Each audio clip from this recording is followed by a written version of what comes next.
And good evening, everyone. ESS Empire State Sports proudly presents the Wise Guys Sports Talk Show. Your host tonight, Joey Riom, Dave Browlett, myself, Pete Goslaw, and our very special guest. We've been waiting for this since day one. You've been on our list for a long time, Lindsey. Lindsey Thayer, welcome to the program. Thank you. Thanks for having me, guys. I'm sure we're going to talk about a lot here. It's your time to talk, but we got all sorts of stuff from SLC. St. John Fisher, now Canton, newlywed. So we got a lot of stuff to cover, but I'm gonna tone it down and just send it right over to Coach Joey Riom. All right, this is going to be cool. Lindsey Thayer, we have on the all-time D3 strikeout queen, right, Lindsey? Yep, I guess. Yes, and I know you're too humble, so we're gonna have to say it. But let's not start there. Let's start with the whole reason this show, and we say it every show, the whole reason this show came about is because what's going on in the world right now, and with COVID, and obviously it's impacting you in a big way because you are the new college coach at SUNY Canton, softball coach. So give you a little chance to talk about what's going on. Is there a still fingers crossed, is your season going to happen, and what you're doing right now to prepare for whatever it is you're going to have? Yeah. Unfortunately our season was cut short last year after Florida. It actually happened while we were in Florida. So we were concerned with getting home, all the shutdowns and stuff. So hopefully we have a season. We were able to have, 10 or 12 practices in the fall. We actually got outside a couple times, which was nice since the weather was fair to us. Not quite sure what's going to happen with our season. We're hoping, I'm hoping to start on the 8th, February 8th, start practices and, kind of go from there. I'm hoping we'll have some sort of a season, whether it's shortened or, we don't play conference games or we play local games. It's kind of all up in the air, but fingers crossed still to have some sort of a season for our seniors. And obviously, we're going to stay probably local within the state. Obviously there is no Florida trip or anything planned like that, and probably couldn't do that. Yeah. So. Yeah. Well, actually most colleges, they took away their spring breaks. So we don't even have a spring break anymore. So we'll just go right through it and it'll be a shortened semester in that regard. So we might, if possible, if things open up a little bit more, we talked about maybe going south a little bit, but not all the way to Florida, Myrtle Beach, somewhere there, try and find a tournament, a long weekend that we can go since most kids are online. So hoping to get some sort of games in somewhere warm. So Lindsey, is this the time of the year that you usually start softball? Yeah. So It's nothing out of the ordinary. No, we normally start, when I was in school, my coach typically started a week after we came back from winter break. So whenever that fell, whenever the students were coming back. So that's kind of what I'm adapting, just because it gives the students, a week to move in, get adjusted, start classes, and not have practices, in that time to just be able to get adjusted and, become prepared for it. So during the initial week, take us through exactly what the players, the athletes are going to be going through. I mean, a little soft throwing, a lot of stretching. How's that? How you walk us through that, would you? Yeah, definitely. When I came on last year, it was definitely a shock to the players. I focused a lot on getting into shape and being the best athlete rather than the best softball player. And that's kind of what I think I'm going to continue moving forward with, just because it helps them all around rather than just, becoming a good softball player. It can help them in all aspects of their life. So really, they work out a lot. We do a workout every day, at least 20 minutes at the end of practice. We try and keep them, an hour and a half or so. So lots of throwing, lots of stretching, because they're going to be sore because they probably haven't been doing anything. And then definitely working out, running, kind of putting them through the ringer at first to get them going for the season. So have you been in contact off season with your players? We've talked to a lot of coaches and a lot of them have been in contact, trying to make sure that they're doing a little bit of something prior to season. So Yeah, I've tried. Sometimes it's hard. Not everyone is as responsive to it. We do have a group chat. We did a step count challenge one day with SUNY Plattsburgh. So we tracked how many steps the whole team took compared to SUNY Plattsburgh. Unfortunately, we lost that we lost that contest, but that's all right. So I got them moving that day, sending workouts and stuff, and just hoping that they're doing their part in being able to contribute to the team in the best way that they can. So a little bit here and there. Something I was wondering, Lindsey, when because we have had on a few college coaches, but with the predicament that we're in, will there be any surprises when it comes to your roster? Is there anybody that maybe you haven't seen, don't know about, or somebody that you had recruited and all of a sudden's gone and not going to be around? I mean, have you had to deal with any kind of roster issues before you get started? Yes and no. Because there wasn't really any softball being played, I really didn't get any recruiting done this summer. So I've got a couple kids that, reached out to me that were interested. I saw them a little bit since we had those couple practices in the fall. But that's so hard to tell. I mean, we're inside most of the time. They're nervous. I think I have a little bit of a different coaching style than a lot of people, especially for softball, since I, like to have that fitness aspect of it too. So I'm optimistic. I have most of my girls coming back. I only had one senior last year that graduated. So I'm hoping they all come back. Some of them haven't quite decided yet just because they don't know if we're going to have a season yet or not. So, there's still some surprises, I'm sure, to come in these, next couple weeks for us. And this is your second year? Yes, I started in January of last year. Okay. Just a couple days before the season started. Bye, Joe. yeah, see you later, Joe. Well, There he is. Somebody was calling me. I don't know why it came on my iPad, but sorry. All right. So Lindsey, there's so many places to jump around on this. And I guess we'll probably just start with your career at SLC and playing for Tim Brown, and how that all progressed to the point where he ended up at St. John's Fisher. If you want to talk a little bit about that, and we'll go from there. Yeah. Well, my top two schools were Cortland and St. John Fisher. When, I was looking at different schools, I had visited a couple, but Cortland and St. John Fisher just stuck out to me. Cortland had an established program. Fisher did. They were trying to kind of come back from a little bit of a low point. So Barry, my coach, she recruited me hard. It was, she was definitely relentless in that regards. And she really was the only coach that, stayed on it and, really showed a lot of interest in having me come play there. And, they had my pharmacy program that I wanted, which I obviously didn't pursue. So, I mean, from there, it really was an easy choice after that, just having a coach that really wanted me to go there. And you could tell that it wasn't just, like, hey, we want you to come here just to get more kids on their roster. You could tell that she was genuine about it. And, I felt better on campus there than I did at Cortland because it was a little bit smaller, more like St. Lawrence, smaller campus, less people, great community. So that's really how it ended up.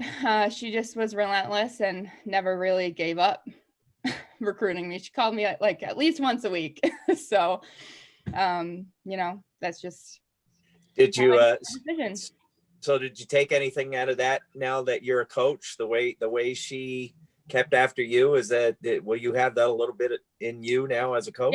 Yeah, definitely. Once I'm able to get out there, like I was saying, this summer, it was hard just because there wasn't really any softball. We couldn't travel. We weren't allowed to travel for Canton. So, I mean, it was hard. I'm sure that's, how I will adopt my recruiting strategy. That's also me as a person. If I want something, I'm going to, try my hardest to get that. So I'm sure it'll transfer to my recruiting strategy as well.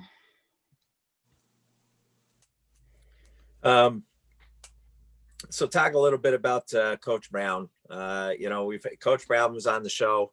Obviously, he talked about all his players, but we spent some time talking about you, obviously.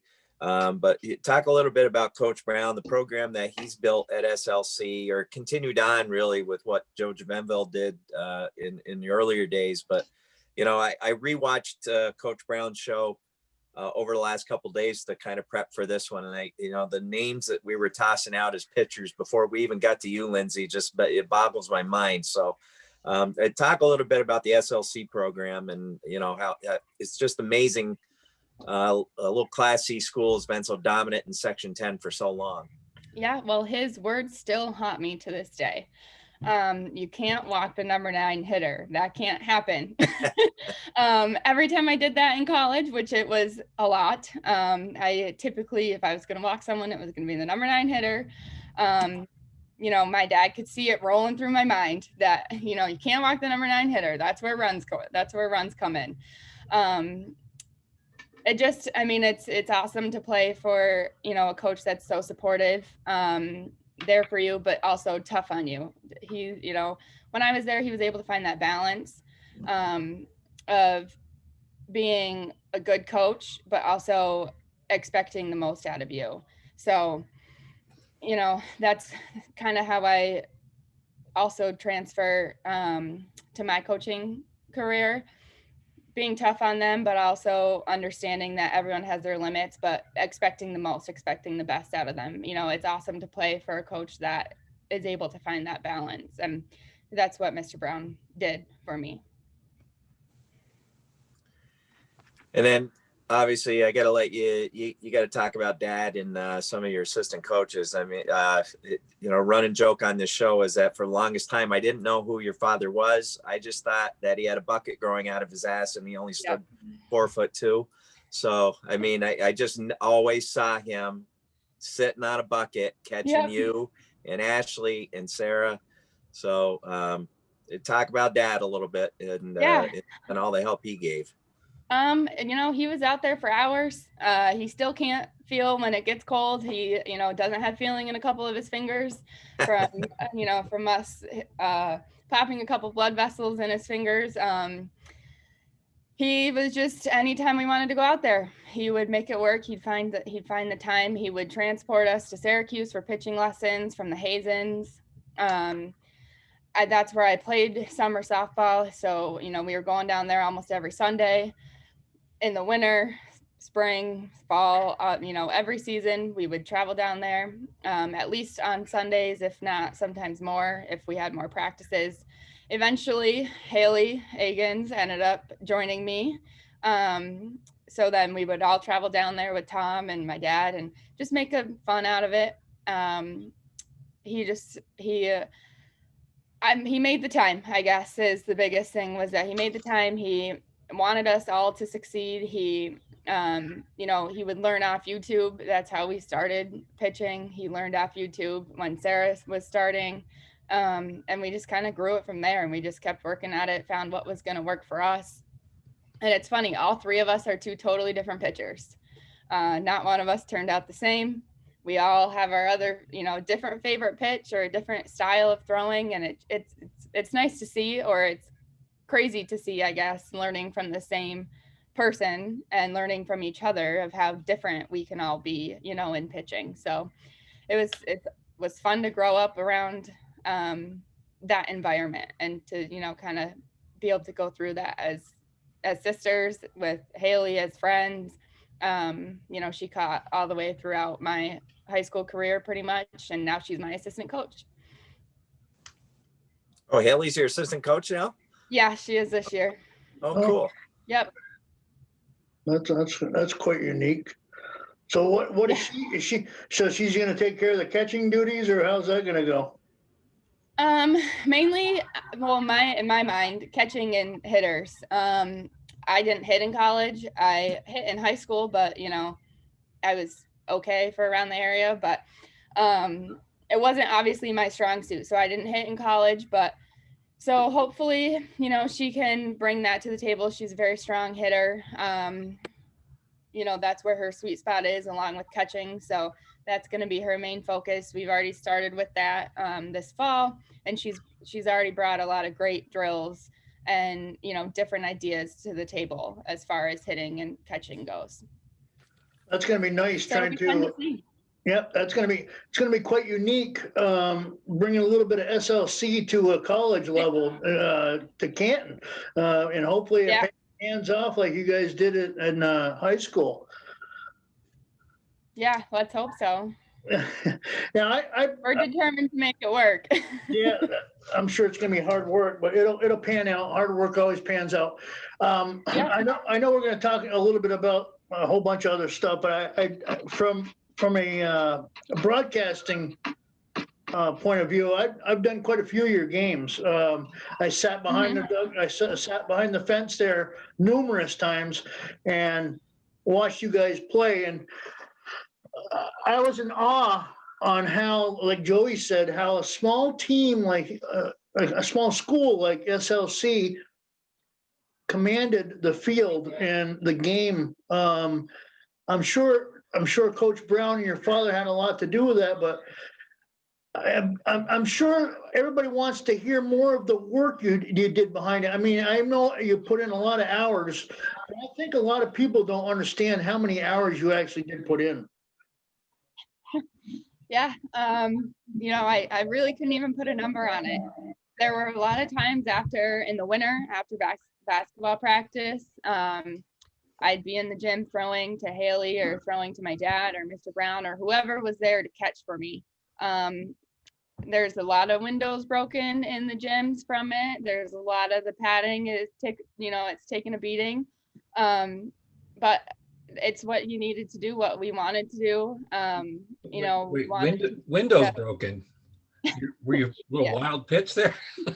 Sometimes when I was learning to throw a rise ball, it got away from me a couple times. Okay. But it was in the middle school gym, so I don't think anybody noticed it.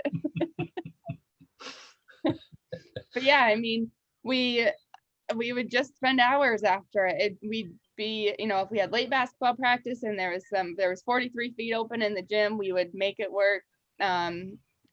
You know, whenever we had the time, we would be in there. You know, as long as if we could manage it and put the work in. That was really just the biggest thing, was putting the extra work in. Countless hours in the gym. Countless. You know, and I mean, I wasn't your AD, Lindsey, but I knew as a coach and being there, the one thing that I stress with my athletes, or try to, is that if you can play 3 sports for us, we want you to play 3 sports. And I mean, we got certain guys certain gals that are really good at one sport, but still trying to play all 3. And the one thing I remember about you, just watching from afar, I don't remember you missing anything. I know, at least I can speak for basketball, because I mean, you were always practicing right before me or right after me. And you were always there. I mean, you didn't see softball pulling you away from your other sports. You did exactly what you just said. You made softball, you fit it in. You found a way to fit it in without letting your teammates down for those other sports. And I just think that's the way of the North Country. We need athletes to be able to play 3 sports. Yeah, definitely. And I say that to all of my coworkers, you know, anybody that I talk to about where I'm from, because they're all like, well, where's that? You know, or why didn't you play on a bigger softball or summer softball team? And I'm like, well, I played 3 sports. You know, we all have to up here if we're going to have enough players to have all these sports. You know, a lot of people have to play at least 2 sports to make it work, or to give the schools the ability to have all the teams that they have. So, you know, that's something that I look for in my recruits as well, is someone who's diverse, someone who is able to play multiple different sports, not that they have to be the best at it, but who is, you know, has different experiences, so that way they might be a little bit smarter on the field because they played soccer, or they, you know, they know how to communicate because of basketball, or whatever they can take from other sports. I think it's huge, even when you want to play one sport in college. So, a question now, since this is your second year, Lindsey, you didn't have the opportunity last year to actually recruit for your team, I assume, your recruits from the previous coach. Now you've had a year to recruit. So can you take us through that step of how you've been able to do that, especially with this COVID thing? It must have been really tough. Yeah, it's been hard. You know, I've gotten a lot of help from Randy Sminsky, the athletic director at SUNY Canton, just because he's been there.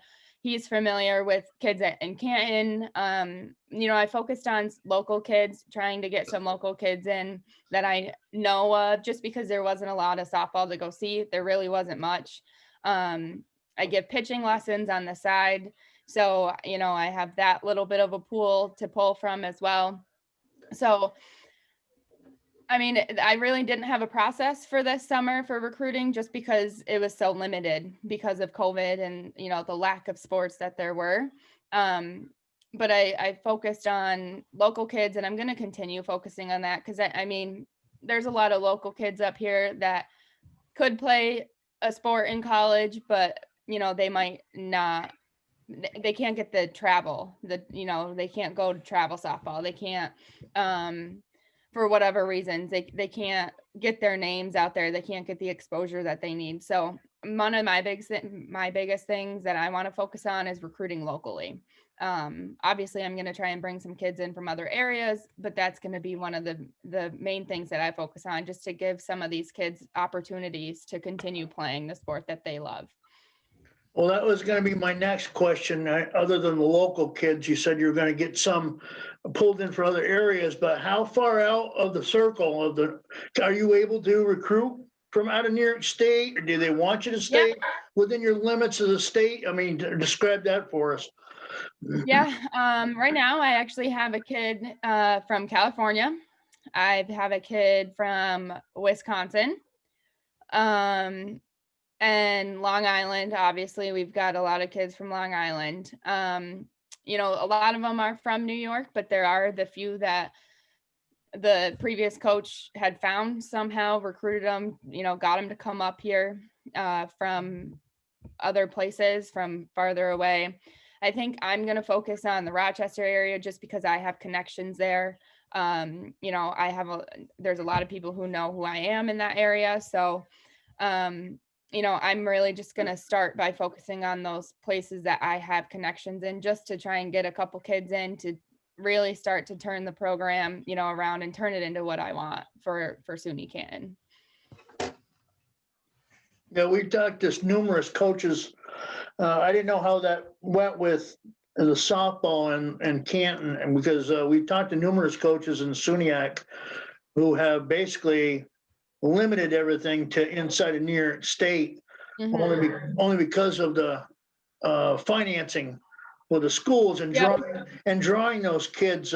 How do you get a California kid to come up to Canton? You know what I mean? I don't know. It amazes me. I don't know. I really don't know. I probably don't think that I could have done it. But somehow Quincy Lewis did.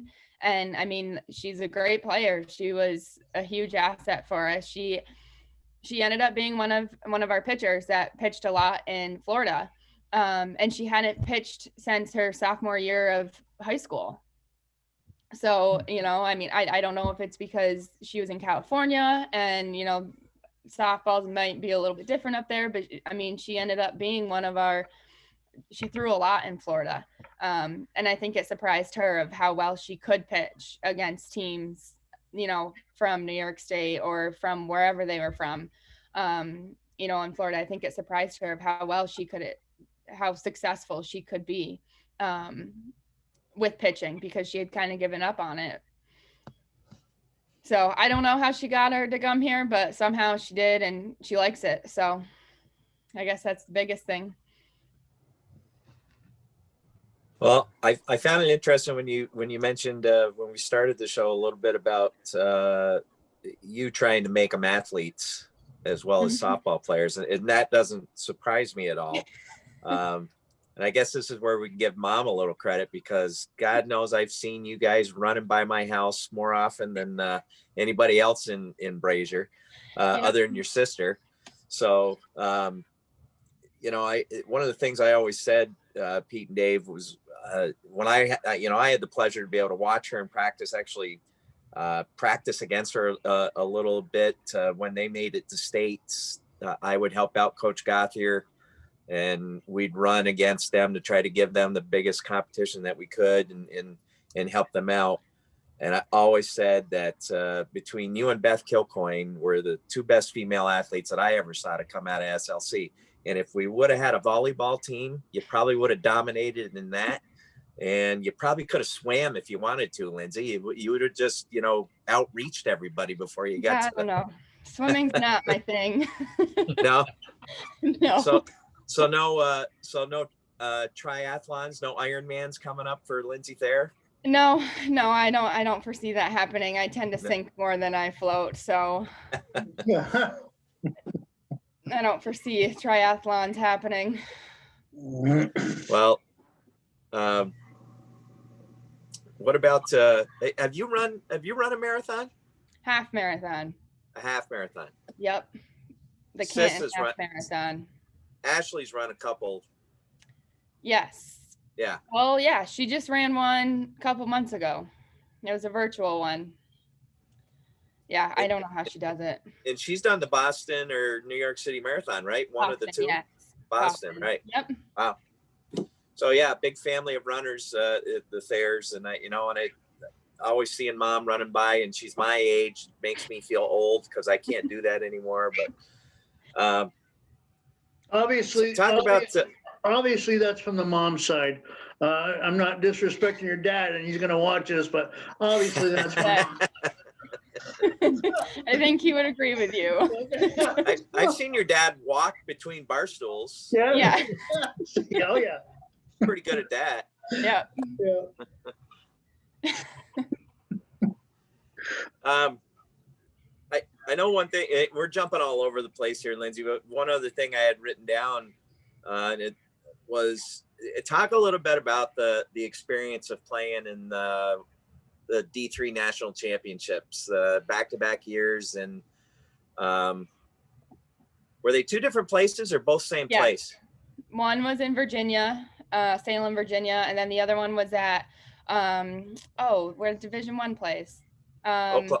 Oklahoma City. Yes. Oklahoma. Yep. So the first year was at Salem, Virginia, and then the second year was at Oklahoma. It was awesome. It was great both times. It was really awesome to be able to play on, the field that Division I players play on, but they held that for our championships game. So we actually didn't play on it until the finals, until the last 6 or 7 games, I think. So we played on side field. So, it was still really cool to, obviously be there and play on them. And thankfully we were able to play on it as well, since we made it to the final game, to the championship. But the atmosphere is just so, you can't even describe it. It's awesome. Just knowing that you're one of the last teams playing, you're one of the last people being able to play softball for that year. There's no other feeling like it. The medical facilities they have there, in both places, there were a couple times it got so hot, they took Carly and I, Carly was my catcher, took us right into their fitness center and gave us IVs right there just to rehydrate us, since it was so hot. It was like 99 degrees in the center of the field. And you just don't obviously get that at the Division III level every game. So it was awesome just to be, I guess, treated like Division I players.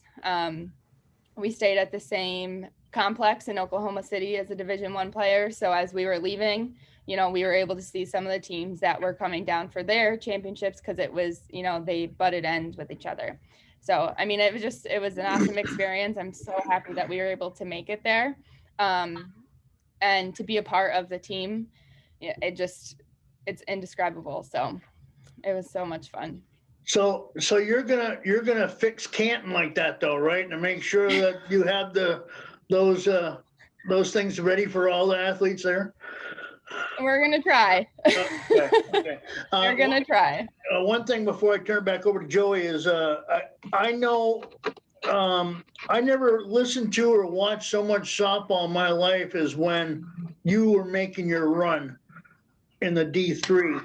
The whole North Country, it didn't matter what school they were from, and the community that you're from was outstanding as far as coverage and just keeping everybody up to. I mean, can you tell us how it felt going all the way out there, and the whole community was right behind you? It had to be a great feeling.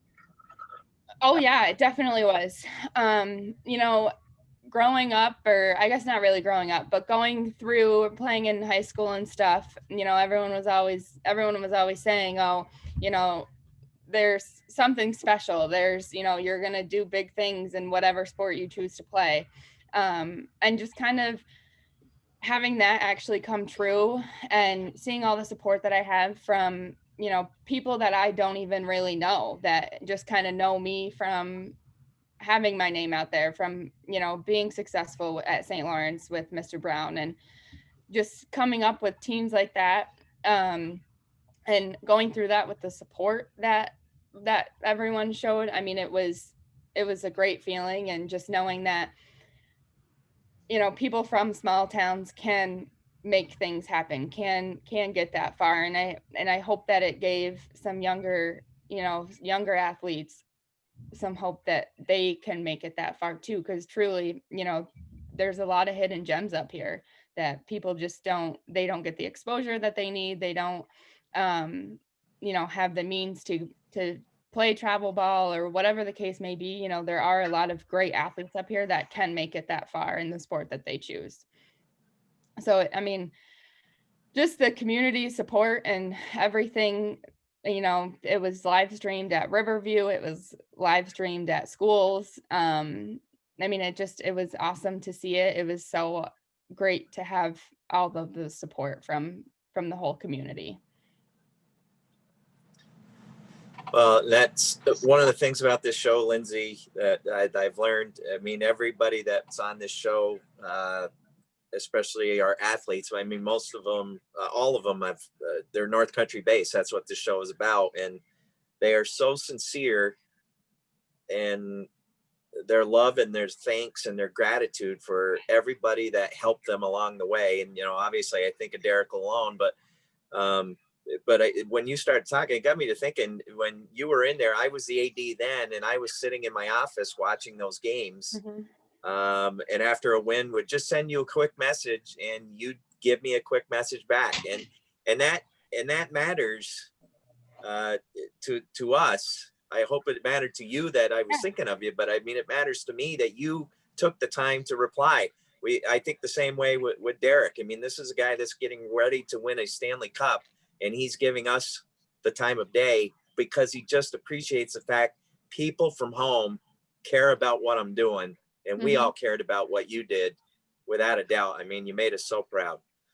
Yeah, definitely. I mean, I guess that was one of the biggest things that I wanted to make sure I did. If someone sent me a message, someone sent me a Facebook, posted on Facebook about it and tagged me in it, or if I saw it, or, whatever the case may be, was, I wanted everyone to know that I was very thankful for, their support and everything that they did to help me out. I mean, there's so many people that stood behind me, before I even got to college, that helped get me there and helped, make it everything that it was. So that was one of the biggest things that I wanted to do, going through that, was just to make sure everyone knew that I was thankful for it.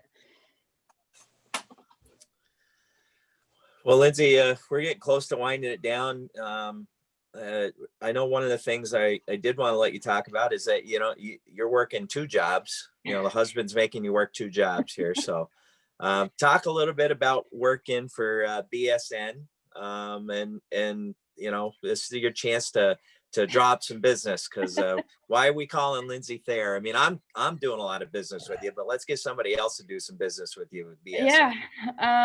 Well, I'm a sales pro with BSN. We sell, we bring sporting goods, uniforms, hard goods, anything athletic related, really, we have access to.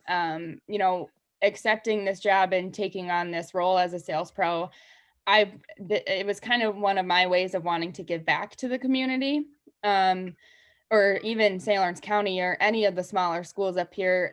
Without this bigger company up here, without someone in this role, I mean, there's limited access to some of this stuff. And that was one of the things that I wanted to do, was to be able to bring